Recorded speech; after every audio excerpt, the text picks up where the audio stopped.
12 قرص فياجرا محطوطين في طبق الكوارع اللي اتقدم لعبد الله، اللي بعد ما شربه مات في أوضة نومه في قلب شقته قدام مراته وعياله. وبالرغم ان الوفاة طبيعية لكل الناس وتصريح الوفاة طلع، لكن البنت وقفت وقالت اقبضوا على امي، هي اللي قتلت ابويا. وبسبب الجملة دي الموضوع كله اختلف واتغير. وعشان نفهم الكواليس والتفاصيل لازم ارحب بحضراتكم في حلقة جديدة من اللغز مع يونس محمد.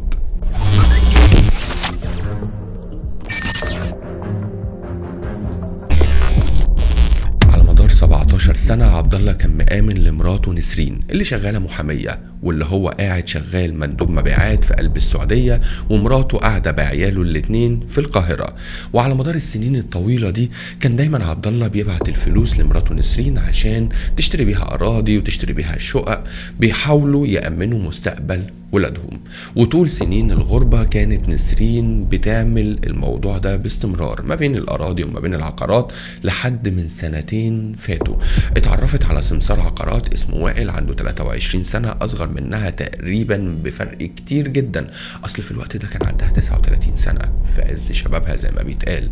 وهنا الموضوع والعلاقة اتطورت واتغيرت بسرعة، عشان كانت هي مقيمة مع عيالها في منطقة الويلي، وطلبت شقة تانية في منطقة الظاهر، وهو اللي جابها لها في منطقة الظاهر وائل السمسار، وكان محتاج منها شغل تاني، ونصحها اللي هي تقعد في شقة إيجار عبال ما يشوف لها شقة تمليك وتحط الفلوس فيها، وشقة تمليك دي تاخد منها الإيجار تدفع بيه إيجار الشقة بتاعت الظاهر، حاجة كده من نوع الاستثمار العقاري. ودماغه كانت شغالة، وده اللي خلى نسرين تحبه أكتر وأكتر، وده اللي خلاها تدخله شقتها بحجة ان ده ابن اختها. وعرفت كل السكان وكل الجيران ان ده وائل ابن اختي بيجي يقعد معايا، وكان بيجي يقعد في فترات ان بنتها وابنها في قلب المدرسة. الموضوع اتطور كتير والموضوع بقى جهرا مقيم في قلب الشقة، وده اللي خلى بنتها تفضل تتخانق مع الأم عشان عارفة الحقيقة، عارفة ان ده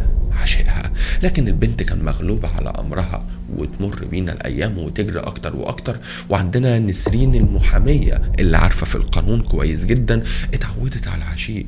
أصل الزوج بيغيب لسنوات طويلة، وده اللي خلى الموضوع يختلف. بقت خلاص في شباك الحب الحرام. لكن الحب والعلاقة مش هتدوم طويلا، عشان مكالمة تليفون من جوزها اللي في السعودية قال لها أنا خلاص أنا خدت أجازة وهنزل هقضي رمضان معاكم.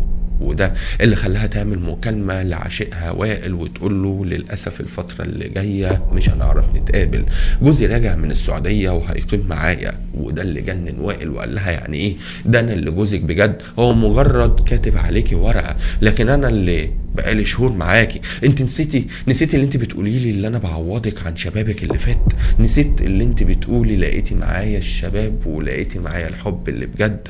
انا ماليش دعوة، اتصرفي يا نسرين. فضلت تخطط وتقول له انت عارف لو احنا خلصنا عليه ايه اللي ممكن يحصل؟ قال لها مش مهم، هروح معاكي اي حتة.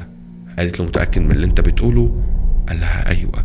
فضلوا هما الاتنين يرسموا وقالوا طب ما عادي، هو كبير في السن، شوية منشطات توقف له عضلة القلب ويموت طبيعي جدا. من غير ما جه جنبه وابتدت ترسم الخطة، وجابت علبتين فياجرا مع قدوم الزوج في أول رمضان. المفروض بقاله سنين غايب عن بيته، فهيبقى في علاقة ما بينه وما بين مراته، بس هي عامله له كوارع عشان ترم عظمه. وفي قلب الكوارع دي الطبق المخصوص اللي بتاعه محدش هياكله غيره حطت فيه 12 قرص فياجرا.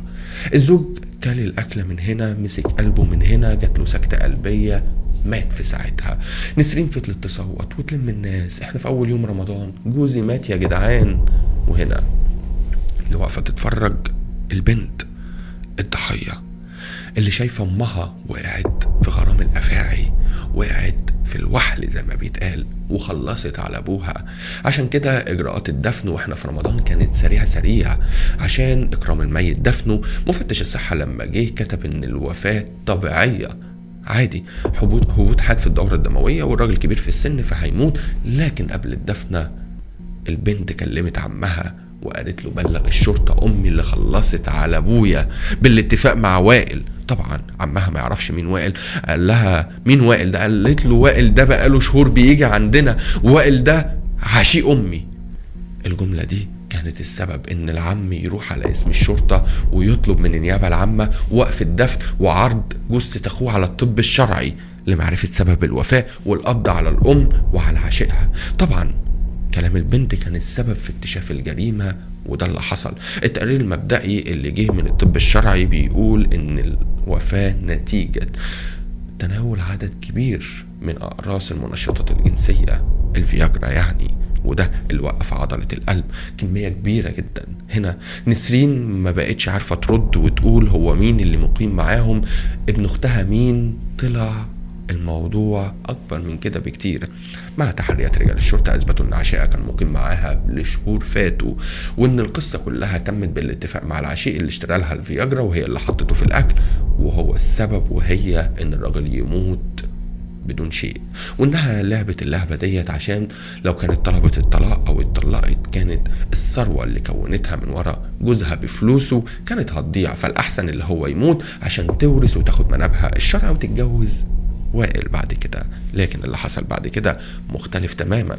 اصل ربنا اسمه العدل، وعشان كده تم احالتهم للنيابه العامه والامر بحبسهم على ذمه التحقيقات، ومنها لمحكمه جنايات القاهره، واللي اصدرت حكمها العادل باحالتهم هما الاثنين لفضيله المفتي، ومنها لحبل عشماوي.